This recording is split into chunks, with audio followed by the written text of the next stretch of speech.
Manual del exorcista. Capítulo 1. La posesión. En orden a evitar equívocos y confusiones, la numeración de las cuestiones del manual continúa la numeración del tratado de demonología. Tanto el tratado como el manual forman una unidad temática. Si bien el tratado aborda cuestiones teóricas relativas a la esencia de las cosas, mientras que el manual aborda más bien el tema de los fenómenos. Cuestión 96. ¿Qué es la posesión? Posesión es el fenómeno por el que un espíritu maligno reside en un cuerpo, y en determinados momentos puede hablar y moverse a través de ese cuerpo sin que la persona pueda evitarlo. El espíritu maligno no reside en el alma. Ésta, en toda circunstancia, sigue siendo libre e incapaz de posesión alguna. Solo el cuerpo es susceptible de sufrir posesión. Cuestión 97. ¿Cuáles son las características esenciales para diagnosticar una posesión? Los criterios diagnósticos que debería presentar un sujeto para que sospecháramos de posesión serían los siguientes. Primero, ante lo sagrado o lo religioso se da una gama de sensaciones que van, según el sujeto, desde el fastidio hasta el horror, desde la leve expresión de molestia hasta la manifestación de ira y furia. Segundo, en estos casos más extremos, el horror lleva a accesos de furia, acompañados normalmente de blasfemias o insultos dirigidos hacia el objeto religioso que se ha situado en la proximidad. Tercero, el poseso en los episodios agudos de manifestación de ira furiosa pierde la conciencia. Cuando vuelve en sí no recuerda nada. La amnesia es total y absoluta. Sin embargo, aunque no recuerde nada, el sujeto durante el episodio ha padecido un cambio de personalidad mientras ha durado esa crisis de furia. Durante esa crisis una segunda personalidad emerge. Cuarto, esa segunda personalidad siempre tiene un carácter maligno. Es frecuente que durante esos momentos las pupilas se vuelvan hacia arriba o hacia abajo, dejando los ojos en blanco. Los músculos faciales se ponen frecuentemente en tensión. También las manos muestran crispación. En esos momentos de crisis, la persona articula la voz llena de odio y rabia. Quinto, acabada la crisis furiosa, la persona vuelve lentamente a la normalidad. El tránsito de vuelta a la normalidad es prácticamente similar en cuanto al tiempo y al modo al tránsito que se observa de la vuelta del estado de hipnosis al estado normal de conciencia. Sexto, fuera de las crisis furiosas en que emerge la segunda personalidad, la persona lleva una vida completamente normal, sin que esta patología afecte para nada ni a su trabajo ni a sus relaciones sociales. El sujeto aparece como una persona perfectamente cuerda. En todo momento distingue perfectamente entre la realidad y el mundo intrapsíquico y no observa una conducta delirante.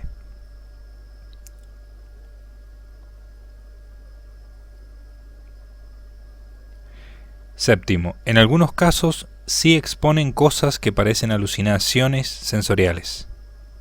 Concretamente exponen que esporádicamente ven sombras, sienten una difusa sensación extraña en alguna parte concreta del cuerpo u oyen crujidos.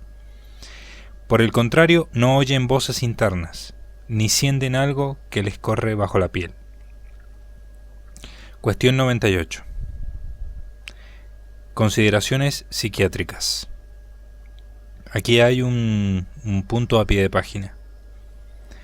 Dice, esta cuestión está redactada para psiquiatras. El lector no versado en esta materia puede saltársela.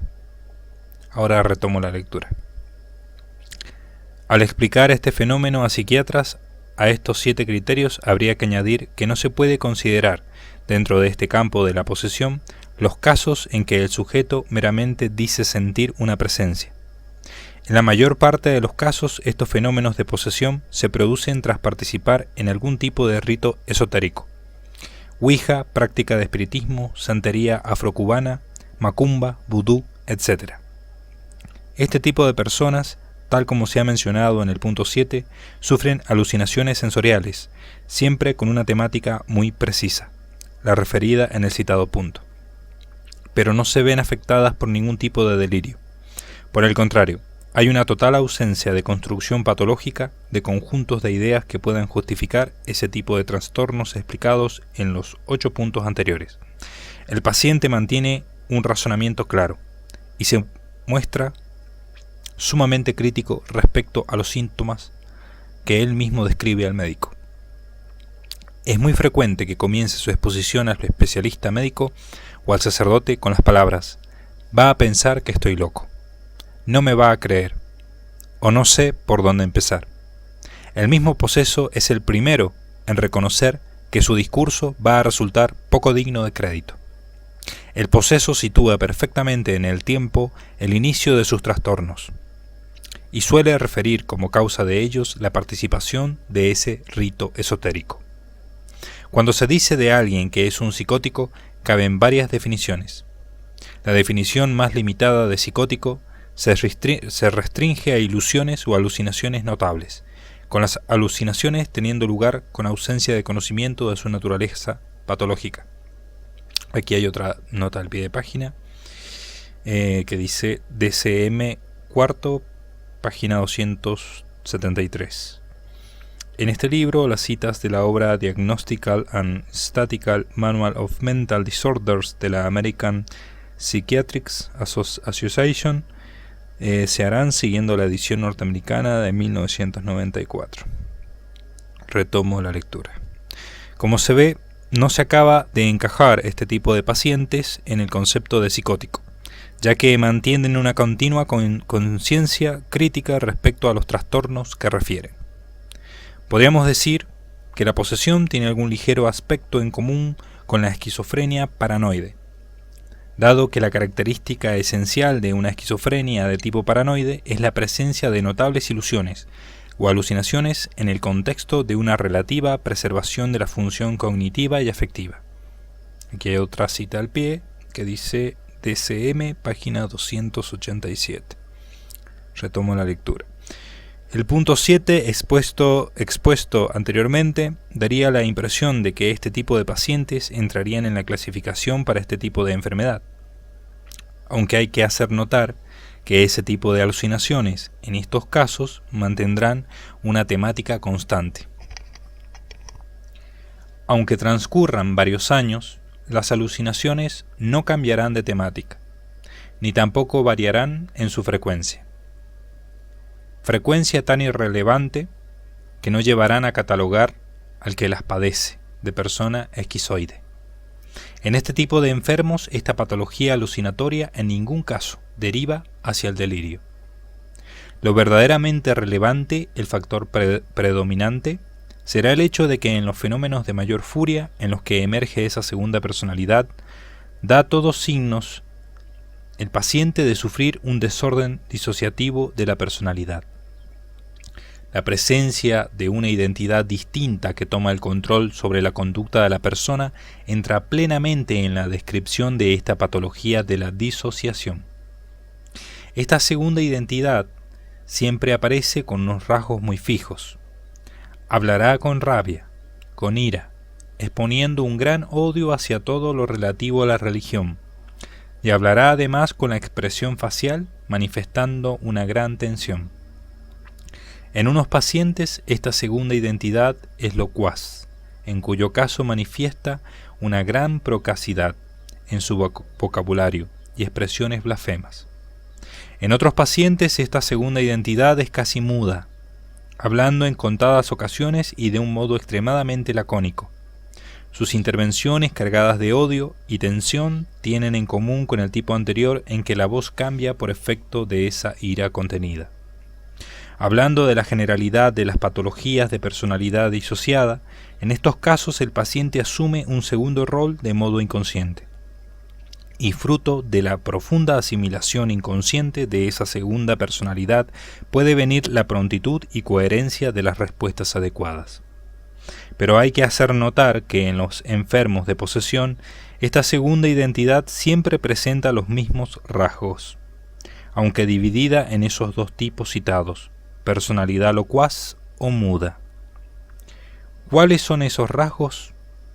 Esa segunda personalidad exclusivamente se manifiesta en los momentos de furia que producirán la amnesia de lo dicho y realizado durante esa crisis. Esa segunda personalidad siempre es maligna y por último manifiesta una terrible aversión a todo lo sagrado, personas, objetos o palabras. El horror que sienten los posesos hacia todo lo sagrado no supone ninguna fobia específica, ya que incluso si apareciera como síntoma aislado, completamente desligado a todo el cuadro de síntomas que acompañan a este síndrome, aparecería claro que ese rechazo no es que provoque ansiedad, sino una reacción automática de ira.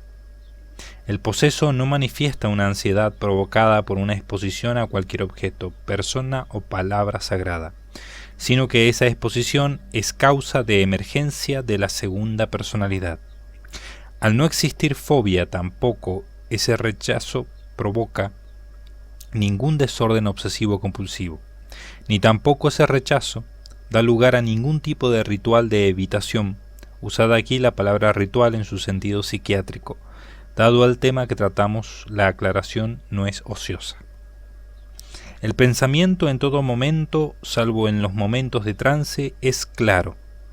Y esa es otra característica que suele llamar la atención de los especialistas que atienden a estos pacientes. La claridad de pensamiento, la capacidad de autocrítica, coexistiendo con los otros rasgos patológicos que por su gravedad deberían conllevar una evolución hacia una profunda desestructuración de la personalidad y el raciocinio. Recapitulando, si un psiquiatra no supiera nada de posesiones, los síntomas que observaría en un poseso típico le llevarían a ver en él un desorden disociativo de la personalidad que provoca alucinaciones sensoriales escasas, una aversión aguda a lo sagrado junto con agitaciones propias de una crisis histeriforme. Como se ve un complejo conjunto de síntomas, todos ellos en un mismo sujeto y manifestándose con simultaneidad.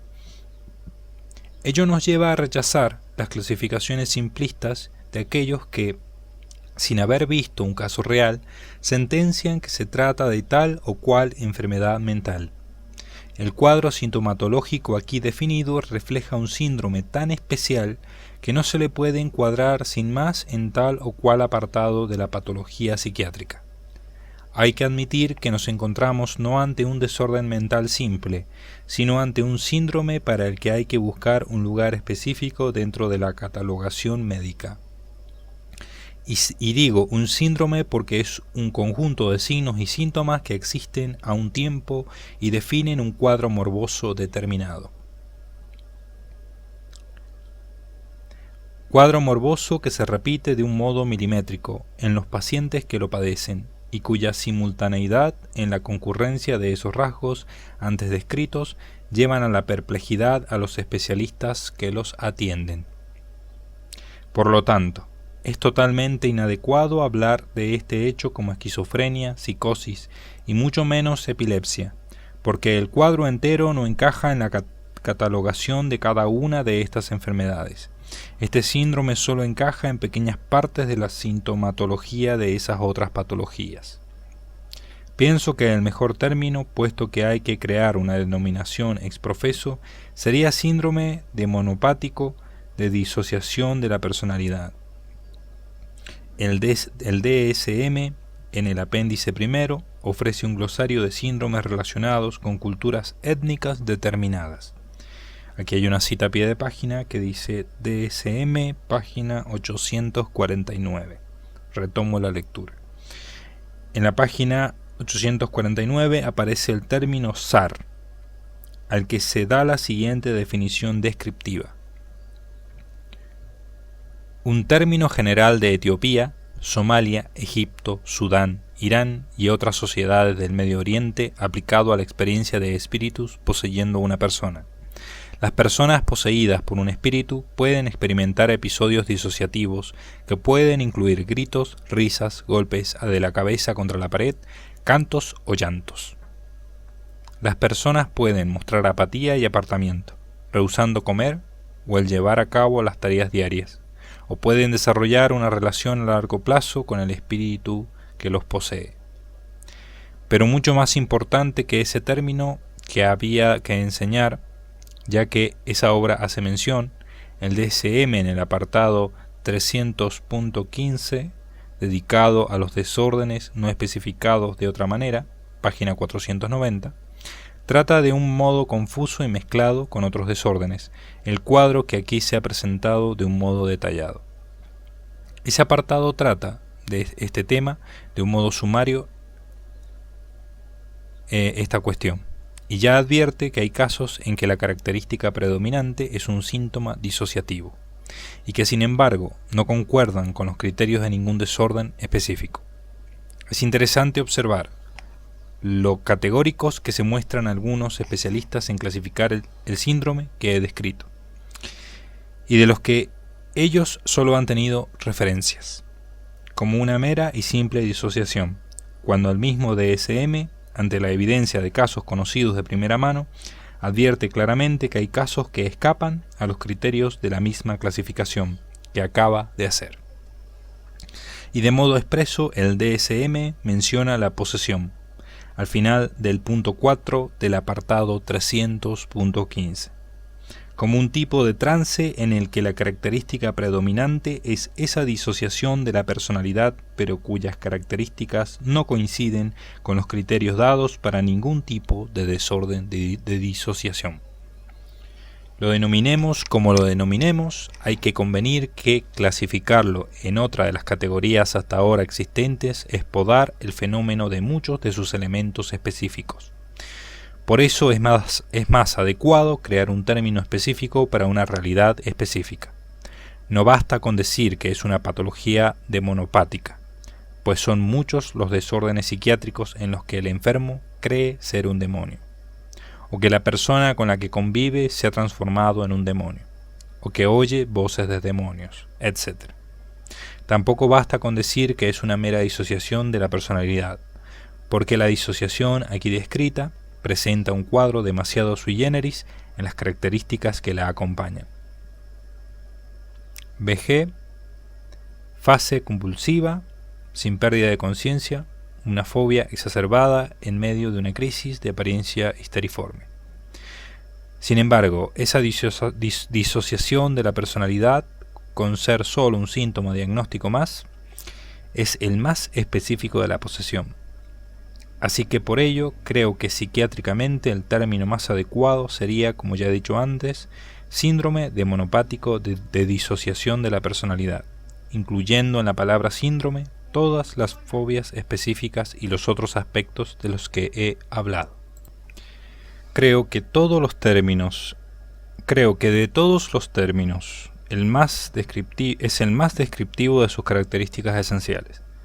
El adjetivo demonopático no aparece en vano, ya que designa el tema con el que cursa la enfermedad, y es necesario mencionarlo para evitar confusiones con el término desorden de trance de disociación que se menciona en el DSM, apartado 300.15.4, página 490, y que se prestaría a confusión con otros casos, puesto que hay trances, por ejemplo los hipnóticos, en los que se puede producir esa disociación temporal e inducida y que nada tienen que ver con el cuadro aquí descrito. El que se añada al término de disociación de personalidad también es necesario, pues además de ser la característica más patente y predominante en esta enfermedad, nos ayuda a no confundir esta patología con otras, en que el enfermo cree estar poseso, pero cuyo cuadro es claramente esquizoide. El esquizoide presentará quizá un cuadro histriónico, un cuadro obsesivo, y su pensamiento parecerá desestructurado. Características estas radicalmente diferentes al cuadro que presentan los afectados del síndrome ya descrito. Cuestión 99. ¿El demonio también posee el alma del poseso? No. Como se ve, es un fenómeno que afecta al cuerpo. El alma puede estar en gracia de Dios. El raciocinio y la voluntad siguen pensando y decidiendo con libertad. Si un poseso muere y está en gracia de Dios, el alma iría al cielo. Por todo lo dicho, también le es lícito comulgar. En unos casos esto será posible. En otros no le será posible ni entrar en el templo. Pero el poseso no es responsable, moralmente hablando, de lo que haga o diga durante los trances de posesión. Por el contrario, el poseso es perfectamente libre y por tanto responsable de lo que haga fuera de esos trances. Cuestión 100. ¿Cuál es el modo más práctico para saber si alguien está poseso? Hablar con el supuesto poseso para que nos explique lo que le pasa es importante, pero hay que recordar que el enfermo mental puede haberse leído todos los libros sobre el tema e imitar perfectamente los signos que ha leído. Por eso lo mejor es que el supuesto poseso nos explique lo que le pasa con gran brevedad y después, sin más preámbulos, orar sobre él. Es la oración la que dará la seguridad si se trata de una posesión o no. Si la persona está posesa, al bendecirla durante unos momentos, comenzará a crispar las manos, la tensión se irá reflejando en su rostro, cerrará los ojos. Si se le levantan los párpados, el sacerdote verá que están en blanco. Si se sigue insistiendo en la oración, el poseso puede comenzar a gritar o a hablar, con una voz maligna. En otros casos comienza una risa maligna, o a bufar. Hay casos en que no se observa trance, sino que el poseso al momento abre los ojos y habla. Su voz es maligna y angustiada, y habla para ordenar que pare, que detenga la oración. Aunque no se observe trance, al volver en sí no recordará nada. En otros casos, lo que no se observa es que emerja esa segunda voluntad. Lo único que se percibe externamente es que la persona pone los ojos en blanco y no se mueve. A veces, como mucho, puede agitar un poco las manos o el cuerpo, pero levemente. Estos son los demonios mudos, mudos porque no hablan.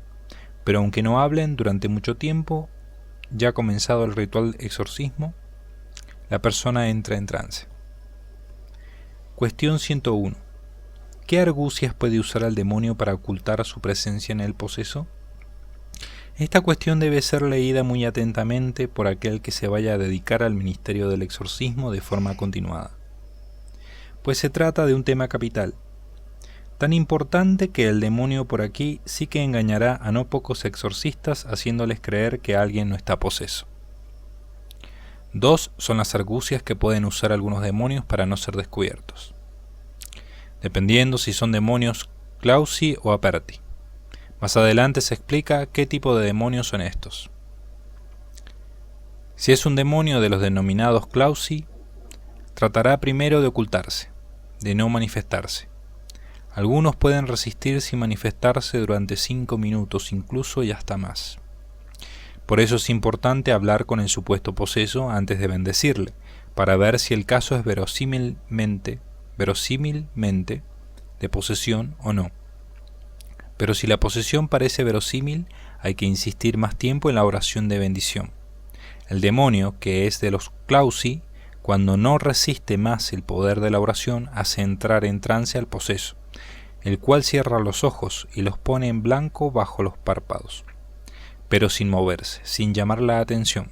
Si el sacerdote dejara de bendecirle y no le hubiera levantado los párpados, el poseso volvería inmediatamente en sí, sin recordar nada, y el sacerdote quedaría engañado creyendo que no tiene nada. Si es un demonio de los Aperti, hará justo lo contrario que lo explicado con los Clausi. Abrirá los ojos y dirá que lo que tiene es psicológico. Se reirá del sacerdote mientras reza. Le preguntará qué tontería está recitando, que si le está tratando de convencer de que está poseso. Pero curiosamente, cuando vuelva en sí, si el sacerdote le pregunta que por qué le ha dicho tal o cual cosa concreta, verá que no recuerda nada. Cuando el sacerdote ora por una persona para discernir si está posesa y comienza este comportamiento burlón o despreciativo, al acabar el sacerdote debe preguntarle que por qué le ha dicho eso o lo otro, porque en el espacio de tiempo en el que ha orado sobre la persona es un intervalo de tiempo en blanco que pasa completamente desapercibido para el poseso. Suele ser normal en este tipo de demonios que durante la oración para discernir el poseso se ría de lo que está haciendo el sacerdote. Después incluso le pide perdón. Perdone, pero es que me hace mucha gracia lo que está haciendo, me parece una tontería. El poseso ya está en trance, habla con voz completamente normal, con gestos y reacciones que dan a entender que es ella.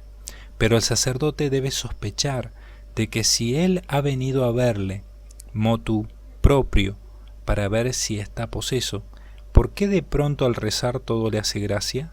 ¿Por qué no se puede aguantar la risa y le comenta que cree que todo lo que le pasa en realidad es psicológico? Todo eso le debe hacer sospechar, y si no recuerda nada de lo dicho, ya todo está claro, es posesión. Y cuando se proceda al exorcismo se verá todavía más claro.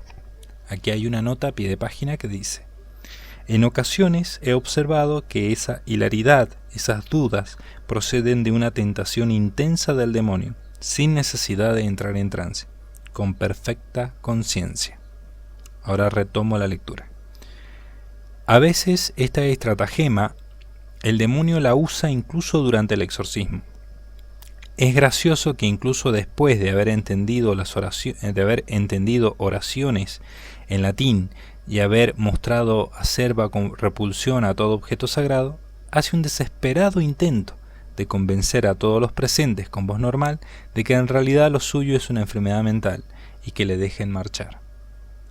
Pero si el exorcista insiste, vuelve a manifestarse como lo que es, como un demonio. Cuestión 102. ¿Qué son los demonios ocultos? Los demonios abditi u ocultos son los que se esconden en el interior del poseso sin manifestarse de ningún modo. La persona nota un cambio en su vida, siente cosas extrañas que le hacen sospechar que hay una fuerza externa que ha entrado en ella. Incluso hasta puede experimentar fenómenos preternaturales. Pero, para su desgracia, cuando el sacerdote ora, el demonio resiste y no da ningún signo de estar allí. En esos casos, el que tiene ese tipo de demonio lo que ha de hacer es orar mucho, el mismo poseso durante semanas o meses. Oración en general, no hace falta ninguna en concreto, ni tampoco es necesaria una oración específica contra el demonio. Basta con que cada día rece el rosario, vaya a misa y hable con Dios un rato. A esos demonios ocultos la oración es lo que les hace salir cada vez más hacia afuera del poseso. Pues es como si al principio estuvieran muy en el interior de la persona y poco a poco fueran siendo sacados hacia afuera. Por eso cualquier persona a la que se les haya dicho por parte de un exorcista que no tiene nada demoníaco, tiene el derecho a que se le examine de nuevo pasado un mes, e incluso con brevedad a que se ore por ella más de 3 o 4 veces, dejando un mes entre oración y oración.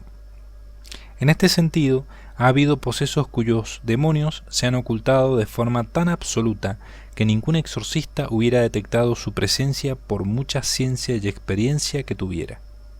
Casos, sin embargo, en los que había sucedido algo preternatural, con presencia de varios testigos, y que tras mucha insistencia, el demonio no pudo más y se manifestó con toda su rabia, con todo el despliegue de signos que se puede dar en un poseso. Incluso ha habido casos de demonios abditi que han podido resistir más de 2 horas de exorcismo sin dar el más leve signo de estar allí. Y así he conocido casos en los que durante la sesión de exorcismo la persona no se notaba ni siquiera ligeramente mal. Pero el exorcista y familiares estaban seguros de que el demonio estaba por todas las cosas de las que habían sido testigos en ocasiones precedentes. Sin embargo, por más que se resista, cuando un demonio abditus no puede más y revela su presencia, lo hace como todos los demonios en los posesos. No obstante, un exorcista no debe insistir tanto tiempo exorcizando a una persona sin signos, salvo que no haya la menor duda por algo que se ha visto de que se trata de un caso de posesión. En este sentido, el exorcista puede afirmar sin la menor duda que alguien está poseso, pero afirmar lo contrario no es igual de fácil. En cierto modo, lo que se puede aseverar es que la persona no da signos de posesión. Sin embargo, como norma general, a la gente hay que dejarla tranquila y conviene ser rotundo al decir, usted no tiene nada. Obrar de otra manera sería dejar en una continua intranquilidad psicológica a todas las personas que vienen a vernos, pero la rotundidad al decir a alguien que no tiene nada no está reñida con aceptar volver a ver a alguien si éste lo pide. Recuerdo un caso de una persona que afirmaba que había visto unas luces entrar en su casa por la ventana. Yo le examiné y no vi signo de posesión alguno. El problema era que toda la familia había visto aquel fenómeno, incluida una niña pequeña. Todos los integrantes de la familia estaban presentes delante de mí y confirmaron la historia.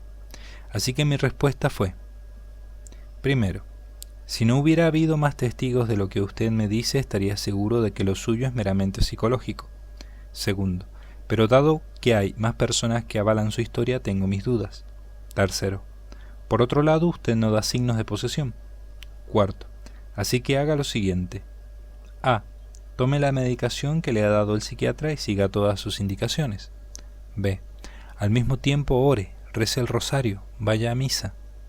Si lo suyo es un problema psiquiátrico, ya está poniendo el remedio. Si lo suyo es un problema que tiene que ver con el demonio, la oración, Dios la escuchará y le ayudará. Y por supuesto, puede volverme a ver dentro de 1 mes o 2 o medio año. He segmentado todos los elementos de la respuesta porque esta respuesta valdrá para todos los casos en los que el dictamen no está claro, y cada punto de la respuesta tiene su razón de ser. Al cabo de un tiempo volvió, y se vio claro que era un problema de posesión. Casos como estos desafortunadamente se dan. Y digo desafortunadamente porque ojalá que todo estuviera más claro, que todo fuera más sencillo. Pero este tema tiene el nivel de complejidad que Dios ha querido, ni más ni menos. Por tanto, hay demonios abditi que pueden resistir 10 minutos, 20, 1 hora, 2. Y los hay que están tan dentro de la persona que necesitarán meses para que por fin, la oración del sacerdote no la puedan resistir y tengan que manifestarse. Reconozco que este tipo de demonios abditi introducen un nivel de indeterminación en nuestros diagnósticos que para mí, personalmente, me resulta muy desagradable. Pero las cosas son como son, y este tipo de demonios lamentablemente existen.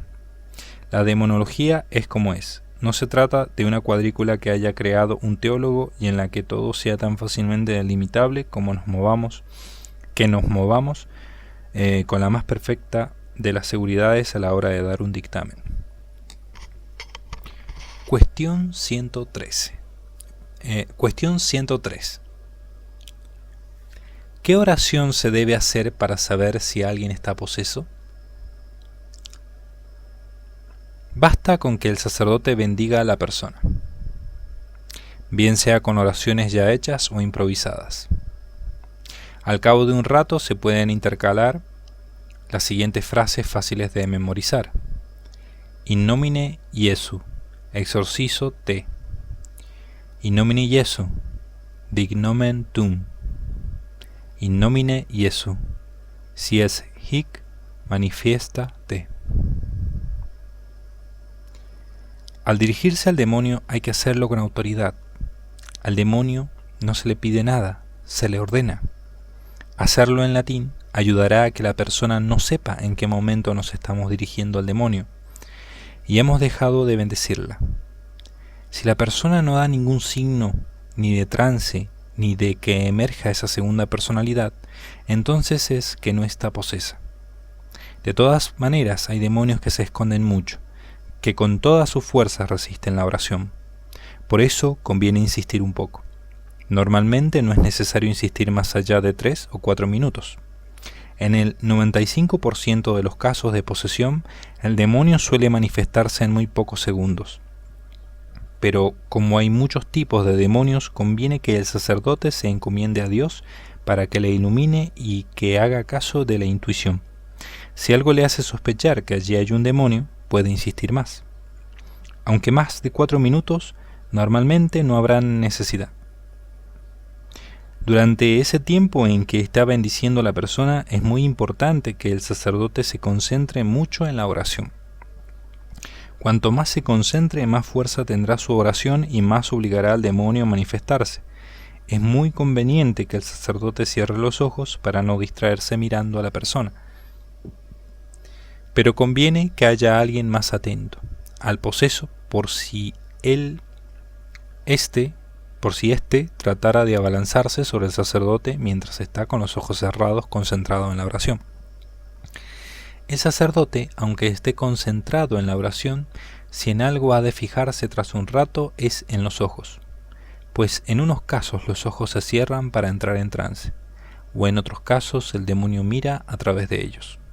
Y el demonio tiene una mirada especial, maligna. Si ve esa mirada al insistir, se acabará manifestando si está dentro. Cuestión 104. ¿Cuáles son las causas de la posesión? Las causas que siempre se han dado para explicar por qué se han producido una posesión son las siguientes. Primero, el pacto con el demonio. Segundo, asistir a sesiones espiritistas, a cultos satánicos o a ritos esotéricos. Tercero, que un hijo haya sido ofrecido por su madre a Satanás.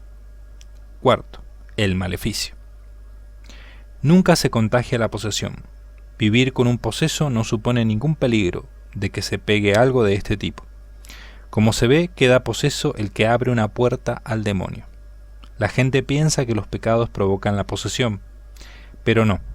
Hay que abrir expresamente una puerta al demonio para que entre.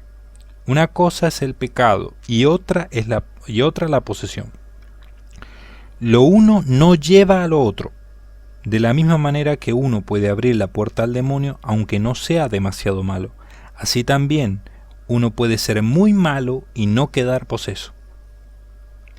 Puede parecer lógico que quede poseso el que voluntariamente haya abierto una puerta al demonio, pero puede parecer más extraño que alguien quede poseso por un maleficio, es decir, por alguien que haya hecho un rito para que quede poseso o para matarle. Pero no nos olvidemos que la posesión solo afecta al cuerpo, no al alma, con lo cual no hay ningún problema respecto a la justicia divina, pues del mismo modo que alguien puede ir a la mafia para encargar la muerte de alguien, también Dios permite a veces este mal con respecto al cuerpo. La posesión solo se producirá si Dios lo permite. No importa los ritos que se hagan para que alguien muera o quede poseso. Si Dios no lo permite, no pasará nada. Y por supuesto, cuanta más vida espiritual y de oración lleve la persona, más protegida estará contra todas estas influencias del maligno. De todas maneras, que gente inocente y hasta en gracia de Dios quede posesa sin culpa no es una teoría, es algo comprobado una y otra vez desde hace siglos. Dios lo permite porque muchas veces los males del cuerpo son una fuente de bendiciones muy grande para el alma. Y tras una posesión, la persona queda mucho más agradecida a Dios y con una vida espiritual mucho más fuerte para toda la vida. Por otro lado, hay que decir que las personas que practican maleficios contra la salud de otras personas o para que queden posesas no suelen hacerlo durante mucho tiempo, ya que este tipo de personas suelen encontrar el castigo divino muy pronto. Pocas cosas atraen tanto el castigo divino como practicar maleficios contra otros. Este tipo de personas pueden practicar sus malas artes por poco tiempo antes de que Dios les reclame la vida y los llame a su juicio terrible. Cuestión 105. ¿Por qué posee el demonio? Si el demonio sabe que poseer a alguien supone el riesgo de que al final esa posesión produzca bienes mayores para el alma de la persona, entonces ¿por qué posee? Además, ¿la posesión no supone un desenmascaramiento del demonio? ¿No le resultaría más provechoso mantenerse completamente oculto? Indudablemente al demonio le resultaría más conveniente no poseer a nadie, pero posee por una única y simple razón: hacer sufrir. Él busca hacer sufrir y en la posesión puede hacerlo de un modo directo. La posesión a largo plazo supone un perjuicio para los planes del maligno, pues se descubre a sí mismo, pero a corto plazo obtiene el sufrimiento de la persona. Y el demonio no se resiste a obtener algo seguro aquí y ahora. Lo que se ha dicho antes acerca de por qué el demonio no se resistió a tentar al Hijo de Dios es igualmente válido para esta materia. Resistir la tentación requiere virtud, y no podemos pedir virtud al demonio. Por eso él busca siempre el beneficio aquí y ahora. La Iglesia piensa a largo plazo, pero el demonio es impulsado por sus propias pasiones. Aunque parezca un contrasentido, el demonio es juguete de sus propias pasiones e impulsos que no controla. Cuestión 106. ¿Por qué Dios permite que existan posesiones? Dios permite este extraño fenómeno por 4 razones. Primero, se muestra la verdad de la religión católica. Segundo, es castigo de los pecadores. Tercero, es provecho espiritual de los buenos. Cuarto, produce saludables enseñanzas para los hombres. Si Dios permite la enfermedad, más razones tiene para permitir algo cuya existencia es una verdadera razón para creer. Un fenómeno en el que se comprueba el poder de Dios, el poder de Cristo y el poder de la Iglesia. La posesión es como una ventana abierta por la que podemos asomarnos al mundo de odio y sufrimiento demoníaco. Una ventana abierta por la que podemos atisbar algo del poder invisible de las naturalezas angélicas. Y el bien que viene de presenciar todo ello redunda en los presentes y familiares normalmente para toda la vida. Digo normalmente, pues presenciar un exorcismo no significa que todas las personas que presencian tal fenómeno a partir de entonces tengan fe. Hay quienes, después de ser testigos de un exorcismo, todo lo achacan a causas naturales, o al menos desconocidas. Si hubo quien no creyó en Jesús, habiendo presenciado las curaciones y milagros que realizaba, no podemos extrañarnos de que esto otro suceda. Hemos de comprender que veamos lo que veamos, un milagro, un exorcismo, lo que sea, lo que nos hace creer es la gracia. Si libremente decidimos resistir a esa invitación interior e invisible, no importa que veamos la multiplicación de los panes y los peces. Aunque se abrieran los cielos y Dios no hablara aunque se abrieran los cielos y Dios nos hablara desde lo alto entre las nubes, pensaríamos que se trata de una alucinación. No es lo que vemos, sino la gracia, la que enciende en el interior de nuestra alma inmortal la llama de la fe. Cuestión 107. ¿Qué diferencia hay entre el desdoblamiento de personalidad y la posesión? La enfermedad de desdoblamiento de la personalidad tiene una causa natural. La posesión tiene su causa en el demonio. La enfermedad aparece por causas psiquiátricas, la posesión normalmente por participar en ritos esotéricos. La enfermedad solo se cura con la ciencia psiquiátrica, la posesión solo desaparece con exorcismo.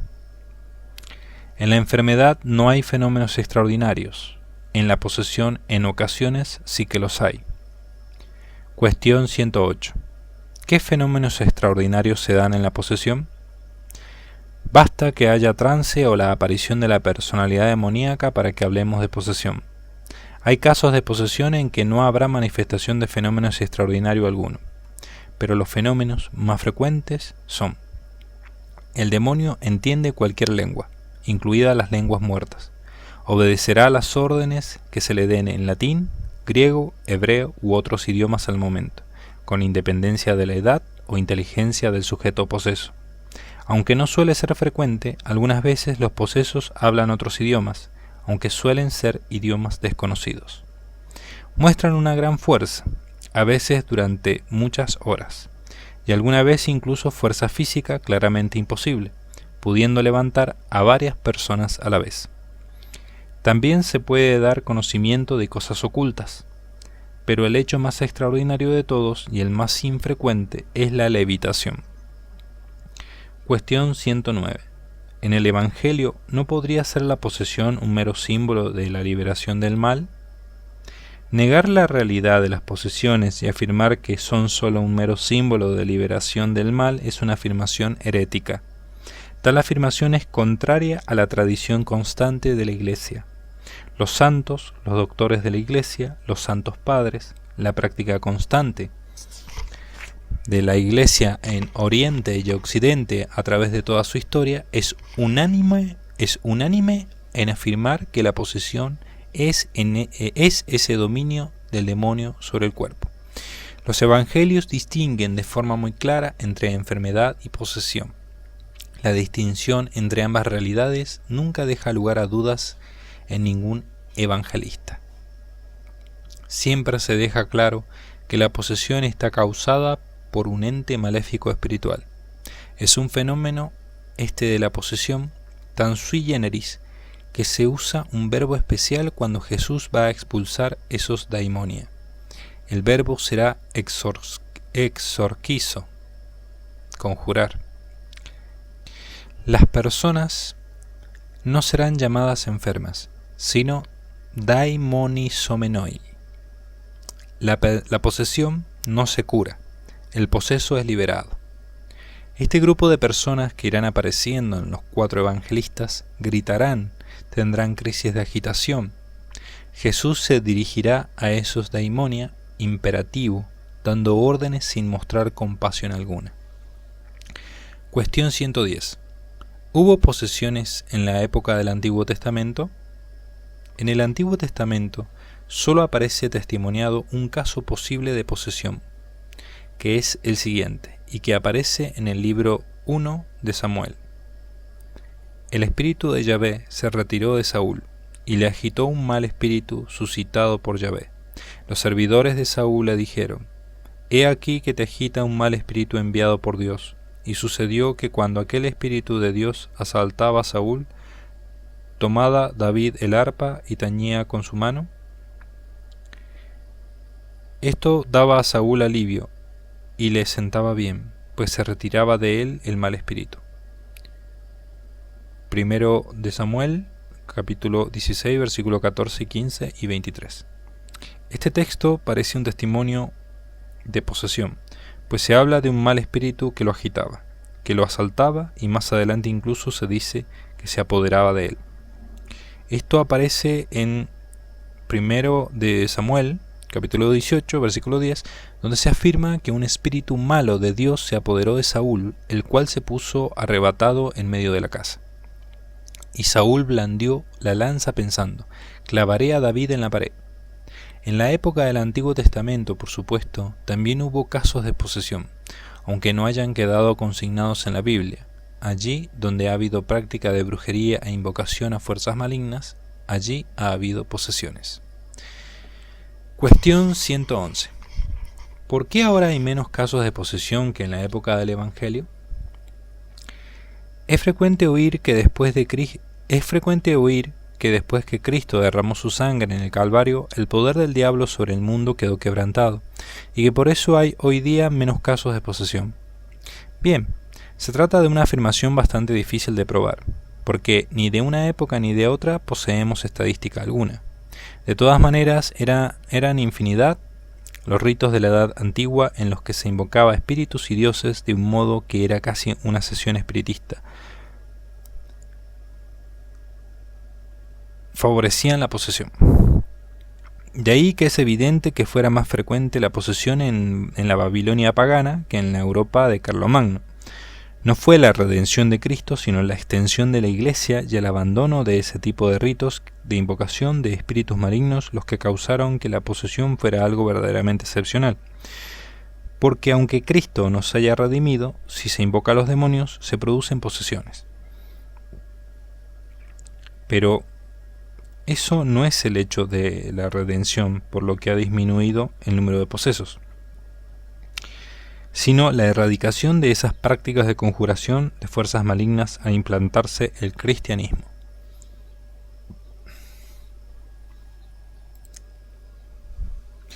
Cuestión 112. ¿Qué tipos de demonios aparecen en las posesiones? Hay dos grandes tipos de demonios que provocan dos tipos distintos de posesión: los clausi y los aperti. Los demonios clausi hacen que el poseso cierre los ojos al entrar en trance. Bajo los párpados los ojos están en blanco. Los demonios aperti provocan una posesión en cuyos trances el poseso está con los ojos abiertos, mirando con furia y odio y hablando locuazmente. Los aperti son locuaces y violentos, y hay que sujetarlos entre varios de los presentes. Los clausi solo gritarán al cabo de un rato y siempre sin abrir los ojos. Los clausi, al cabo de un rato de oraciones, hablan, pero otros son completamente mudos. Entran en trance, pero no dicen nada. Un tercer tipo de demonios serían los demonios abditi, es decir, los ocultos.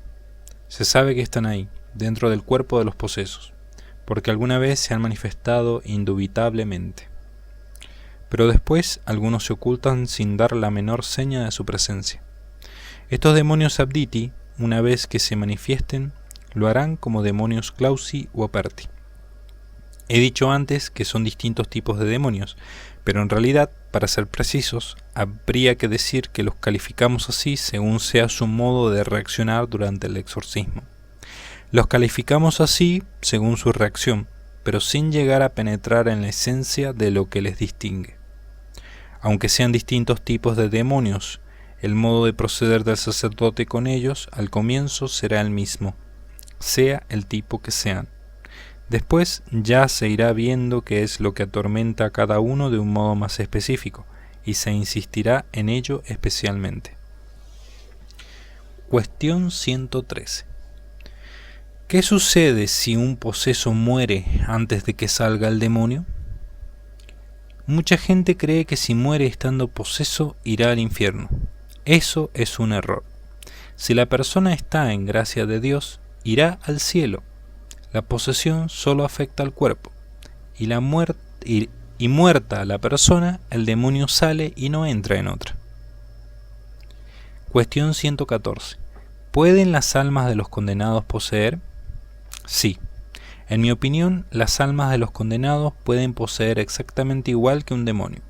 Algunos posesos en trance insisten durante las sesiones de exorcismo en que no son demonios, sino difuntos. La pregunta que se hacen algunos exorcistas es si no estarán mintiendo, y por eso esta es una cuestión debatida entre exorcistas. Sin embargo, hay que tener en cuenta que por más que se les ordene en el nombre de Jesús que digan la verdad, no ceden en esta afirmación. Cederán en todo, besarán la cruz, alabarán a Dios, etc., pero no cederán en la afirmación inicial de que no son demonios, sino personas humanas condenadas al infierno. Se obedecen en todo, pero se mantienen firmes solo en tal afirmación. Es un indicio más que razonable para creer que dicen la verdad. Cuestión 115. ¿Puede un poseso matarse? Dado que el demonio toma posesión de un cuerpo y puede moverlo y hablar a través de él, muchas personas se preguntan si en tal estado podría llegar a matar. La experiencia demuestra que el poseso en estado de trance puede hacer muchas cosas: quedarse quieto con los ojos en blanco, convulsionarse, gritar, etc. Pero normalmente no suele hacer cosas contra sí o contra otros por la sencilla razón de que Dios no se lo permite. El demonio que posee quiere hacer todo el mal que pueda, pero Dios con su voluntad pone límites que él no puede traspasar.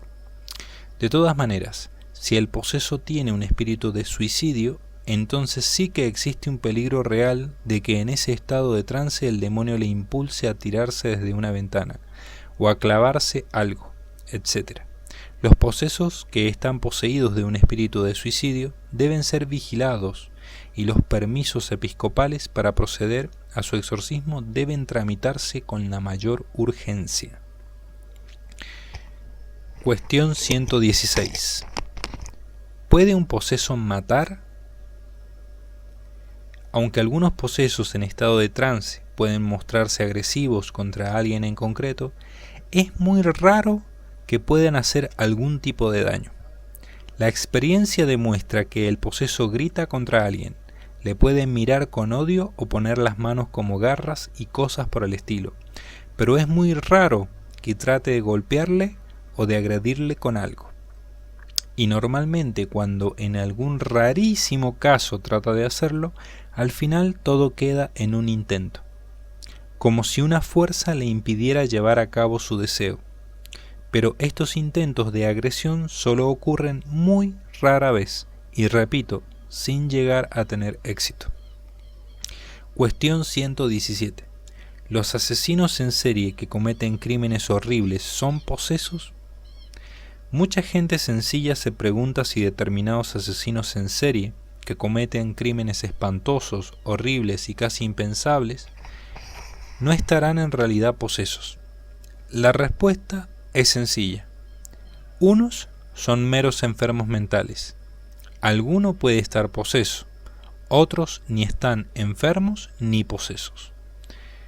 Es cierto que hay casos extraordinariamente inusuales y que suelen aparecer en los periódicos, de crímenes horrendos y que revisten aspectos que hacen pensar en la posesión. Son los delitos cometidos, por ejemplo, por miembros de sectas satánicas o determinados asesinos en serie en los que no es fácil diferenciar la raya de lo hecho consciente e inconscientemente. En estas personas desalmadas y al mismo tiempo posesas, no resulta sencillo delimitar la raya de lo cometido en estado consciente e inconsciente, pues han realizado cosas tan horrendas sin arrepentimiento alguno, que después esa distinción no es sencilla. Normalmente las descripciones de este tipo de casos suelen hablar de que el hecho horrendo comenzó de forma consciente, y de que poco a poco el agresor parecía entrar en un frenesí en el que ya no parecía tener dominio de sus actos. Son crímenes cometidos por personas ya verdaderamente malignas en estado consciente, y que al mismo tiempo están posesas. Personas en las que es difícil distinguir dónde acaba lo dicho o hecho voluntariamente y dónde comienza lo dicho o hecho en estado de posesión. Desde luego, si al orar por un asesino en serie se descubriera que está poseso, eso no cambiaría su situación de responsabilidad ante la ley. La ley no puede eximir a alguien de su responsabilidad penal por el hecho de la posesión. En todo caso, se puede equiparar a efectos legales la posesión a la enfermedad enajenante. Pero lo que no se puede es dejar impunes las faltas bajo la excusa de una causa invisible. Introducir tal eximente supondría una inseguridad jurídica inaceptable que ningún legislador cuerdo podría aceptar.